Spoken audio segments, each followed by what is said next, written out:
오늘 에스겔서 5 예배는 23장을 오늘 볼 텐데요. 계속해서 에스겔서 말씀입니다. 바벨론 포로로 잡혀가 있는 에스겔에게 하나님께서 주신 말씀이죠. 오늘 23장은 조금 암울한 말씀입니다. 두 여인을 등장하는데 오홀라와 오홀리바 두 명을 여기서는 등장하는데 이 두 명이 그 당시 남유다와 북이스라엘을 가리키고 있습니다. 그러다 보니 오늘 이들이 하고 있는 것들이 지금 참 은혜가 되지 않는 그런 상황을 놓여 있는 그런 내용들을 우리가 좀 볼 수 있습니다. 사람들은 누구나 마음 깊은 곳에서 사랑할 대상을 찾죠.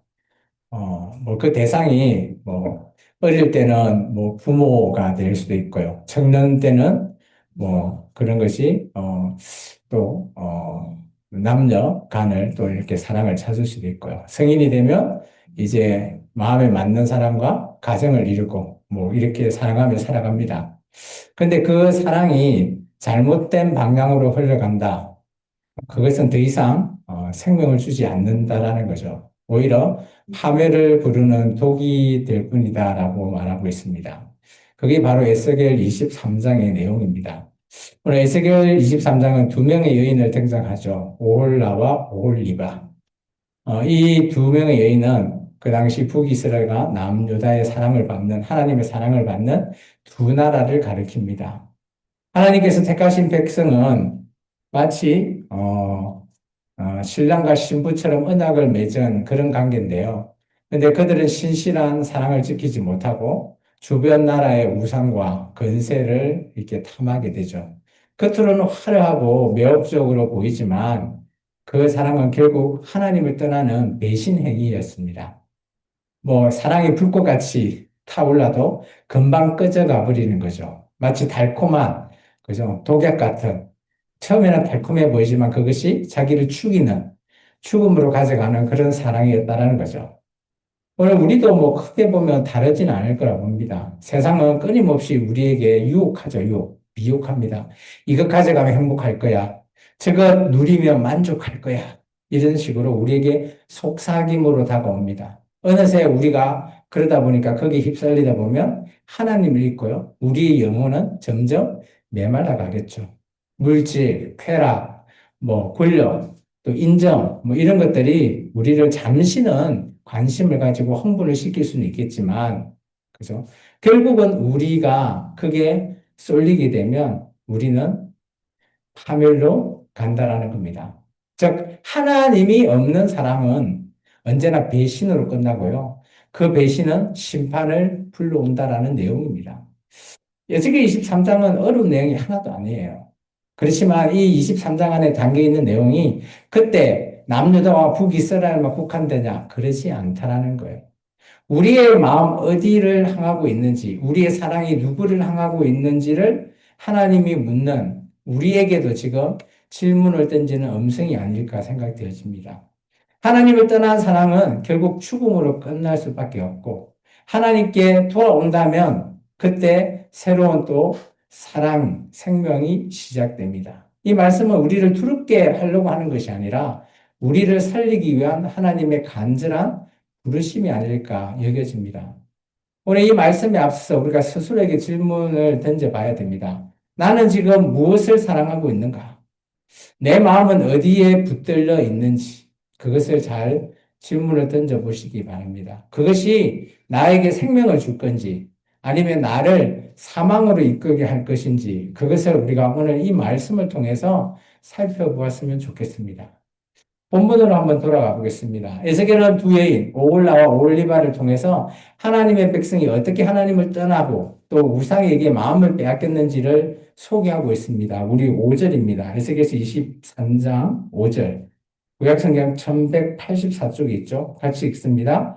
오홀라가 내게 속하였을 때 행음하여 그가 연애하는 자 곧 그의 이웃 아수르 사람을 사모하였나니. 4절에 보시면 그죠? 오홀라 그리고 오홀리바가 있죠. 오홀라는 뭐라고요? 사마리아. 사마리아의 수도가 북이스라엘의 수도가 사마리아예요. 그리고 오홀리바는 예루살렘이죠. 남유다의 수도입니다. 그러면 오홀라는 북이스라엘, 오홀리바는 남유다라고 보면 좋아요. 근데 5절에 보면 먼저 북이스라엘은 누구를 사모한다고요? 하나님을 떠나서 아수르를 사모한다라고 되어 있습니다. 하나님께 속한 자가 다른 사랑을 쫓을 때 그것은 실수가 아닙니다. 하나님의 언약을 깨트리는 배신 행위입니다. 좀 강한가요?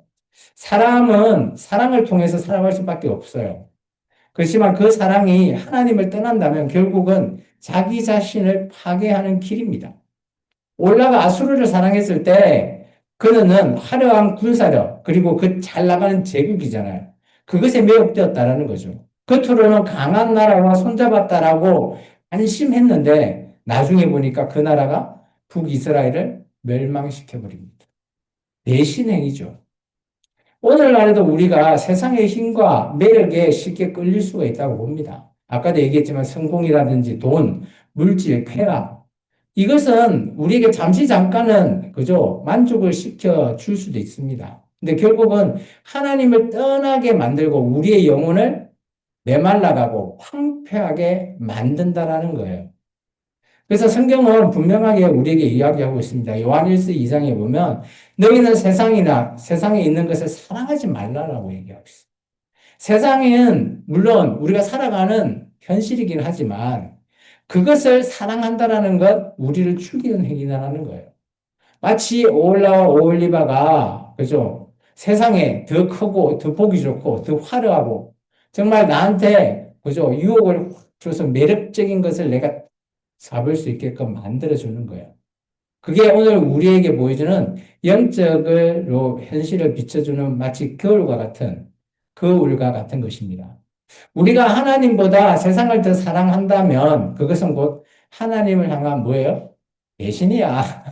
영화 보니까 그렇게 얘기하죠. 배신이야. 배신행위입니다.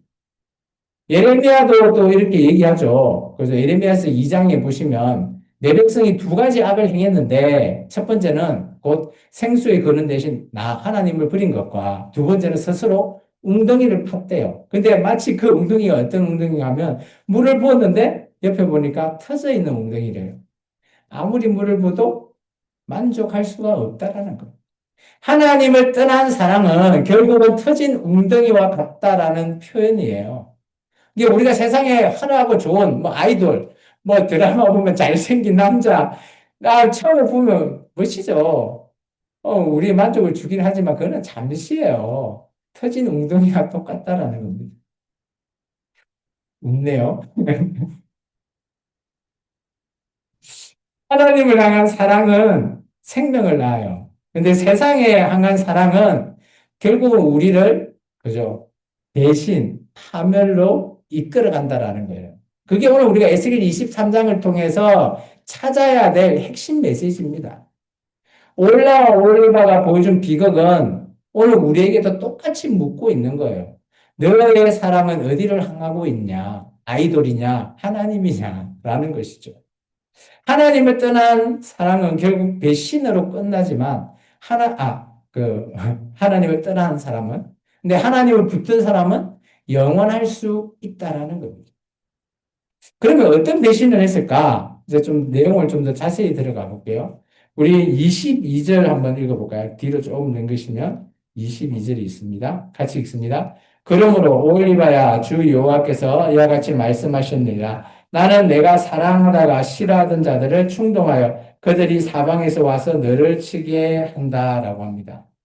올리바가 자신을 사랑했던 자들에게 오히려 하나님이 심판을 줌으로 말미암아 자기가 지금 잘못하고 있는 것을 깨닫게 해주겠다라는 거예요. 왜냐? 엄행을 하고 있죠. 하나님을 떠난 사랑이기 때문에. 그녀가 의지했던 것, 내가 강제적으로 하나님이 권능으로 그들을 쳐내겠다라는 거예요. 그러면 내가 좀 깨달아야 되지 않겠냐라는 거예요. 근데 깨달을까요? 우리가 역사적으로 봤을 때 이 남유다는 깨닫지 못합니다. 근데 그게 남유다 백성만 그럴까요? 지금 우리도 아무리 옆에서 잘못하고 있다, 돌아서라, 돌아서라 라고 하지만 그 얘기를 귀에 담지도 않는 사람이 너무 많아요. 교회를 다니는 사람조차도 말이죠. 하나님의 말씀인데도. 사랑은, 그죠? 결국은 그를 믿었던 잘못된 대상에 의해서 그래서 심판의 도구로 바뀌어버리는 겁니다. 사랑이 자신의 심판이 되어버리고 하나님을 떠난 사랑은 언제나 배신으로 돌아오고 그 배신이 심판으로 이어진다라고 하는 그런 관계가 성립이 되어버렸어요. 죄는 처음에는 달콤하죠. 근데 그 끝은 언제나 씁니다. 그러다 보니까 올리바가 의지했던 그 잘 나가는 제국들, 그늘을 절대 보호해주지 않죠. 오히려 그늘을 조롱하고 나중에는 파멸로 물러가고 있습니다. 이것이 죄의 본질인 거죠. 우리가 죄라고 하는 것 잘 생각해 봐야 돼요. 죄는 우리를 뭐 쉽게 작게 오긴 하지만 달콤하게 우리를 유혹합니다. 근데 결국은 우리를 무너뜨리는 수단이 되는 거예요, 수단. 갈라디아서 6장 7절에 이렇게 얘기하고 있죠. 스스로 속이지 말라. 하나님을 업신여김을 받지 아니하시느니 사람이 무엇으로 심든지 그대로 거둔다. 내 자신을 내가 하나님 앞에 속일 수 없는 존재라는 거예요. 사람은 속일 수 있어도 하나님은 못 속이는 거예요. 내가 죄를 심으면 반드시 그 죄에 대한 심판 거둘 거다라는 겁니다. 하나님을 떠난 삶은 결코 안전하지 않다라는 거죠. 우리가 의지했던 것이 오히려 우리를 무너뜨려 버리는 그런 상황이 에스겔서 23장의 상황이에요. 히브리서 9장 27절에는 이렇게 경고하죠. 한 번 죽은 것은 사람에게 정해진 것이요 그 후에는 심판이 있으리라. 이게 우리가 이 땅에서 정해진 것, 심판은 피할 수 없는 현실인 거죠. 내가 어떻게 하기에 따라 달라지긴 하겠지만 내가 이 땅에서 한 모든 것들 언젠가는 우리가 하나님 앞에 심판대에 서게 되는 겁니다. 오늘 올리바는 결국 자신이 사랑했던 자들에게 심판받은 것처럼 하나님을 떠나면 그 대가를 치르게 되는 거죠. 죄의 대가는 반드시 심판입니다. 그것은 하나님의 공이죠. 하나님의 사랑은 그죠? 뭐 하나님이시기 때문에 그죠? 모두를 다 사랑하는 걸 맞아요. 그런데 하나님을 떠나는 그런 행위에 대해서는 하나님은 그냥 내버려 두지 않으신다라는 겁니다. 그분은 결코 죄를 묵과하지 않으시는 겁니다. 올리바의 비극은 우리에게 강력한 메시지를 주죠. 죄를 가볍게 여기지 말라라는 것. 죄는 반드시 우리를 심판할 때 우리를 파멸의 도구로 불러온다는 것. 근데 이 말씀을 보면 좀 무섭고 두렵죠. 근데 이게 무섭고 두려움을 주려고 하는 메시지가 전혀 아니에요. 심판의 메시지는 하나님의 사랑이 담겨 있다라고 제가 계속 얘기하고 있습니다. 사랑하니까 경고도 주고 회초리도 때리는 겁니다. 하나님은 우리가 심판을 피하고 생명을 얻기를 원하시죠. 근데 우리가 말을 듣지 않으니까 경고하시는 겁니다. 그래서 말씀하시죠. 죄의 대가가 심판임을 깨닫는 순간 그때 우리가 돌아설 수 있는 거예요. 그게 회개잖아요.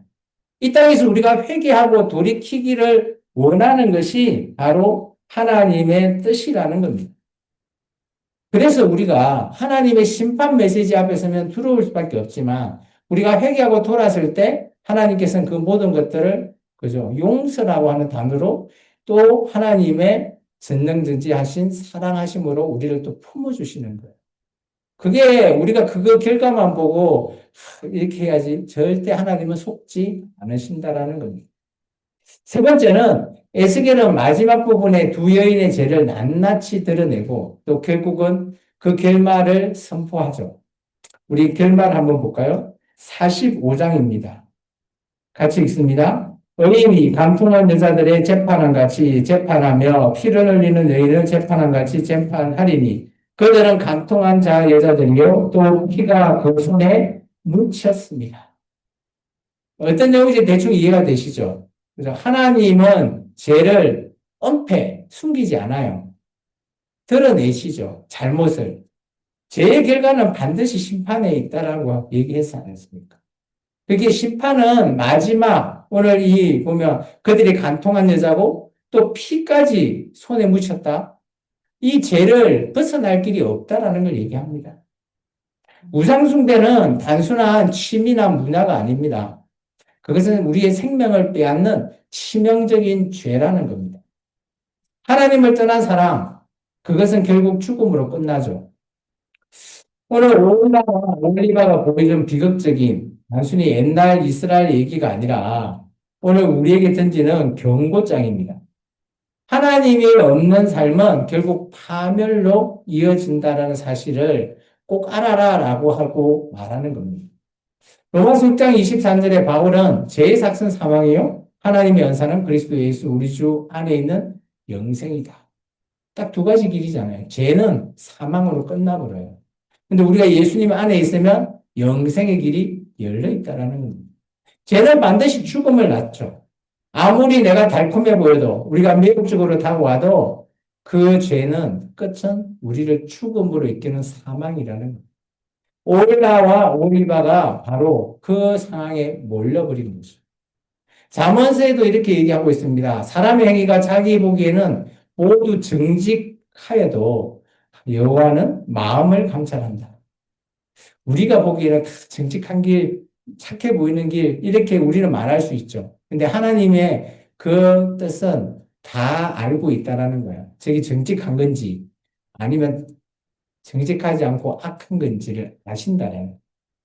우리는 스스로 옳다고 여기지만, 하나님 보실 때 우리 가는 길이 죽음의 길이라면, 그 길 걷고 싶습니까? 우리가 무지하기 때문에 걷는 거예요. 내가 보기에 옳은 길이라 생각하는데 그게 사망의 길이라면 안 그래야죠. 근데 그걸 모르니까 그럴 수밖에 없는 거예요. 그래서 하나님 말씀을 알아야 되는 이유도 거기 있어요. 우리가 무지하기 때문에. 무지한 백성이기 때문에. 그래서 호세아 선지자가 뭐라 했습니까? 하나님을 아는 지식. 이 지식이 그냥 우리가 말로 성경으로 보는 이 지식이 아니라 정말 진정한 하나님의 뜻이 어디 있는지를 아는 그것을 말하는 거예요. 요즘 우리가 뭐 글을 못 읽습니까? 그리고 학벌이 모자랍니까? 그렇진 않잖아요. 성경을 읽으면 다 안다라고 할 수 있죠. 그런데 알지 못하는 거예요. 그게 무지입니다. 이 하나님을 안다는 것 자체도 하나님이 우리에게 정말 은혜로 부어주지 않으면 그 하나님의 뜻이 어디 있는지 알 수 없다는 거예요. 우리도 하나님이 없는 길, 그것을 걷기를 원하지 않은 겁니다. 근데 우리가 무지하기 때문에 그 길을 지금 걷고 있는 겁니다. 오늘 이 말씀이 두려움을 주는 것 아니에요. 단순하게, 그죠? 우상숭배하면 그 끝은 죽음. 당연한 거죠. 명확합니다. 그것을 우리에게 보여주면서 하고자 하는 말은 바로 경고입니다. 경고. 경고가 언제 경고하죠? 뭐, 좀 있으면, 여름 되면 태풍 오면 막 알람 메시지 오잖아요. 경고 메시지. 그거 왜 옵니까? 빨리 준비해라는 거예요. 오늘 하나님의 이 메시지도 바로 경고 메시지예요. 에스겔 23장이에요. 그러면 뭘 해야 돼요? 우리를 돌이켜봐서 내가 제대로 가고 있는지 준비하고 잘못 가고 있으면 돌이켜야 된다는 거예요. 생명으로 돌아오기를 원하는 이 경고 메시지. 그게 하나님의 사랑이죠. 오늘 올라와 올리바는 비극으로 이렇게 말하죠. 너희는 죽음의 길을 버리고 생명의 길을 택하라. 하나님은 끝끝내 이렇게 선지자를 통해서 말합니다. 그런데 그들의 선택은요, 생명의 길이 아니라 죽음의 길을 택해버리는 거죠. 너무 안타깝죠. 우상의 숭배는 그 끝은 죽음입니다. 그런데 하나님께서는 돌아오는 길을 원하시죠. 오늘 우리가 선택해야 되죠. 죽음의 길 아니면 생명의 길. 두 가지 중에 하나는 꼭 택해야 됩니다. 하나님께 돌아오는 자는 결코 죽음으로 끝나지 않는다라는 그런 메시지도 여기 의미로 담아져 있습니다. 오늘 에스겔서 23장은 우리에게 단호하게 말하죠. 이것은 아니다라는 거예요. 그게 뭡니까? 우상숭배는 아니다라는 겁니다. 그러면 나는 우상숭배 안 하는데요? 라고, 뭐, 절에도 안 가고, 무당한테도 안 가고, 우상숭배 안 해요. 물론, 우리에게 보이는 우상을 그렇게 말할 수도 있지만, 신약시대의 우상은 우리의 욕심도, 탐심도 우상숭배래요. 그러면 우리가 가지고 있는 나를 위해서 가지려고 하는 욕심, 이것 또한 우상숭배예요. 그러면 그 끝은 똑같습니다. 오늘 에스겔 23장에서 말하는 우상숭배의 끝은 죽음. 이것은 구약이든 신약이든 동일하다라는 메시지를 꼭 기억하시기 바랍니다. 우상숭배의 이야기는 과거 이스라엘이 비극으로 그냥 끝내고 그것을 스토리로만 듣고 그렇지 이게 아니에요. 오늘 우리 삶 속에서도 여전히 반복되는 이야기입니다. 우리 눈에 보이는 것 마음 뺏기지 마십시오. 잠시 만족을 위해서 우리의 생명 내놓지 마시기 바랍니다. 하나님은 우리를 포기하지 않는다. 맞죠? 그렇지만 끝까지 포기하지 않는다? 그건 아닙니다. 오래 참으실 뿐이죠. 우리가 죄를 통해서 죄의 길로 가면 끝까지 고집을 부리고 나아가면 하나님도 우리를 말릴 수 없으십니다. 그 끝에는 바로 심판이 있다는 사실을 꼭 기억하시기 바랍니다. 오늘 우리는 선택의 문제입니다. 죽음의 길을 계속 걸어갈 것인가, 아니면 생명의 길로 돌아설 것인가라는 선택 말입니다. 오늘 이렇게 설교를 들을 때 여러분은 참 감사하다라고 여기셔야 돼요. 내가 가는 길이 생명의 길이다라면 안심을 하시고요. 내가 가는 길이 지금 죽음의 길이라면 돌이킬 수 있는 기회를 지금 주고 있기 때문이죠. 하나님이 없는 길은 반드시 파멸로 끝납니다. 하나님께 돌아오는 길, 그 길만이 오늘 생명이 보장되는 영생의 길입니다. 그래서 우리가 결단해야 됩니다. 우리의 마음을 붙잡고 우리의 우상, 욕심을 내려놓고요. 하나님께 돌아가야 됩니다. 하나님만이 우리에게 참된 사랑이시고요. 그 하나님만이 우리에게 참 생명을 주시는 분입니다. 죽음의 길을 버리고 생명의 길을 택하는 것은 우리의 몫이지만 여러분은 정말 잘 고민해서 선택하시기 바랍니다. 오늘 에스겔서 23장이 좀 길지만 꼭 가서 한번 읽어보시기 바랍니다. 어려운 내용 하나도 없어요. 어려운 내용 하나도 없고 우리가 뭘 해야 되는지를 가르쳐주고 있는 내용입니다. 그러므로 오늘 이 말씀 앞에서 우리가 하나님 앞에 우리가 어떻게 나아가야 되는지를 꼭 우리에게 제시해주고 있는 말씀입니다. 하나님께 돌아갑시다. 그분 안에서 영원한 생명, 영생을 누리며 함께하는 저와 여러분이 되기를 주의 이름으로 축원합니다. 기도하겠습니다. 참 좋으신 아버지 하나님 감사합니다. 오늘도